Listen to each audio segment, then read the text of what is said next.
ভেবেছিল এক, হয়েছে ঠিক উল্টো। কে কি ভেবেছিল? ভেবেছিল ডিপ স্টেট। তাদের মনে হয়েছিল হাসিনাকে সরিয়ে ইউনূসকে ক্ষমতায় বসালে তারা তাদের স্বার্থ সিদ্ধি করতে পারবে। তাদের স্বার্থ পূরণ তো পরের কথা, উল্টে বাংলাদেশ চলে গিয়েছে খাদের কিনারে। ডিপ স্টেট এখন চাইছে যত তাড়াতাড়ি হাসিনা প্রধানমন্ত্রী পদে আসীন হতে পারে ততই মঙ্গল।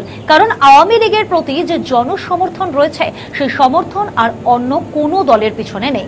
গত 16 মাসে আন্তর্জাতিক মহল এটা বুঝে গিয়েছে যে নির্বাচন আওয়ামী লীগ ছাড়া হলে সেই সরকার বেশি দিন টিকবে না। তাই সম্প্রতি আন্তর্জাতিক মহল আওয়ামী লীগের নেতাদের সঙ্গে যোগাযোগ শুরু করেছে, তাদের সঙ্গে বৈঠক করেছে।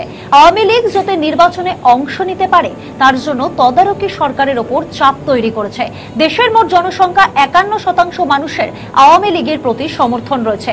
বাকি 49%-এর মধ্যে প্রথমে রয়েছে বিএনপি, তারপরে এনসিপি, জামায়াত সহ অন্যান্য রাজনৈতিক দল। বাংলাদেশে আন্তর্জাতিক মহলের বিনিয়োগ রয়েছে, আর এই সব বিনিয়োগ হয়েছে হাসিনা আমলে। বিনিয়োগ করেছে চীন, অস্ট্রেলিয়া, ব্রিটেন সহ অন্যান্য দেশ। তাই তারা চাইবে বাংলাদেশে একটি স্থায়ী সরকার। আওয়ামী লীগকে বাদ দিয়ে যে দল ক্ষমতায় আসুক না কেন, তারা কতদিন ক্ষমতায় টিকে থাকবে তা নিয়ে ঘোর সন্দেহ রয়েছে। আর মিলিজুলি সরকার হলে তো অনেকে বলছে সরকার যেদিন গঠন হবে ঠিক তার পরের দিন সরকারের পতন হবে। এই সব দল নিজেরাই একে কাপড়কে কাদা ছোড়াছুড়িতে ব্যস্ত। আসন বন্টন নিয়ে এক দলের শীর্ষ নেতৃত্বের সঙ্গে অপর দলের শীর্ষ নেতৃত্বের বিরোধ চরমে। বিএনপি জামায়াতের কথাই ধরা যাক। জামায়াত চেষ্টা চালিয়েছিল যত বেশি আসন কেড়ে নেওয়া যায়, সেটা তারা পারেনি। বিএনপি যে কটা আসন তাদের জন্য ছাড়তে রাজি আছে বলে জানিয়েছে, তারা তাতেই সম্মতি দিয়েছে। অপরদিকে দেশের আইন শৃঙ্খলা বলে কিছুই নেই। নৈরাজ্য বলতে যা বোঝায়, আইনের শাসন নেই, বিচার বিভাগ ভেঙে পড়েছে, সেনাবাহিনীর মনোবল তলানিতে চলে গিয়েছে। বাহিনীর মধ্যেই এখন দুটি গোষ্ঠী তৈরি হয়েছে।